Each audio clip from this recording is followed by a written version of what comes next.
So my name is Greg English. I'm 34 years old. I'm from Los Angeles, and I drive, obviously, the 2006 RWB 997.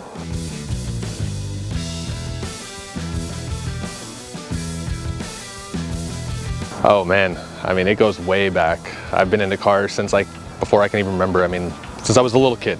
Hot Wheels and, you know, Tonka trucks, and then that progressed into PlayStation games, Gran Turismo. I mean, I think it's always been in my blood.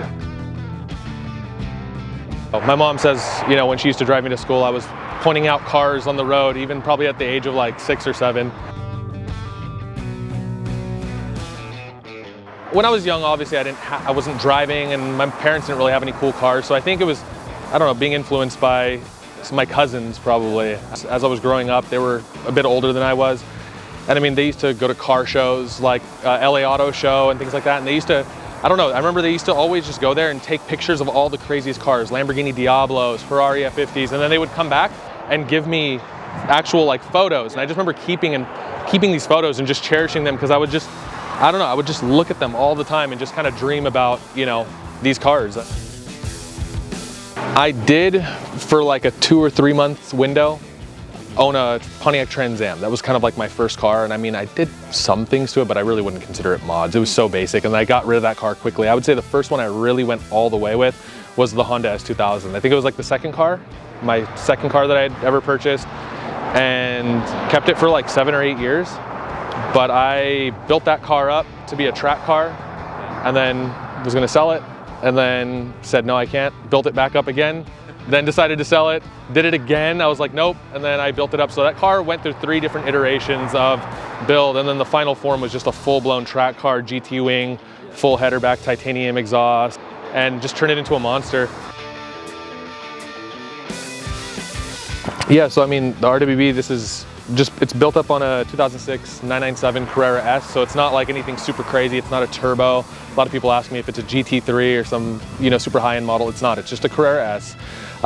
Manual. It's got about 40,000 miles, super low mileage, and yeah, it was in my opinion, it was the perfect platform to build the first RWB 997 on. So this is USA #1. It was the first outside of Japan, peak COVID time frame, so it was around 2021.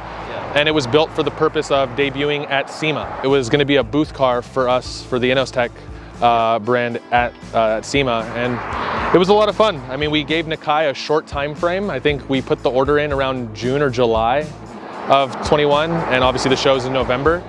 He got the kit out to us in record time, and I think about a month and a half after we placed the order, the kit arrived over at LTMW in El Monte, and you know, the rest is history. We just got to work.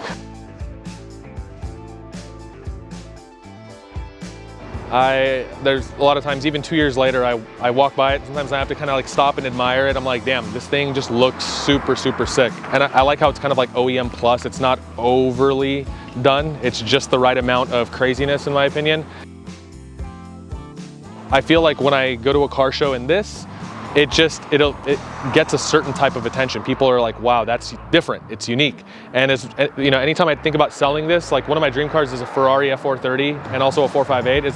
Anytime I think about selling this for those cars, even though I think those cars are arguably better in many ways, there's just something so special and unique about rolling up with an RWB. Favorite memory with this car would have to be SEMA 2021. I mean, I can't shake that. That SEMA was amazing. For our first time at SEMA, the demand and just the buzz around the show for what we did, I mean, it was amazing. People still talk about SEMA 2021, and they talk about our booth and how crazy it was to this day. And I guess just being there, soaking it all in, and having my car there on display was just super cool. And then at the end of the show, you get to roll out. On the Friday after SEMA's over, all the cars roll out of the show, and they go through a huge caravan by some grandstands in front of like 10,000 people. Wow. And it was just super cool to roll out of the SEMA show with the car and drive through those grandstands in this like parade lap. I was like, man, I mean, so I don't think I've topped that just yet. There's a lot of cool memories, but we would sit here for 20, 30 minutes and I'd tell you all of them, but that's like the one that really stands out. That's awesome. Yeah.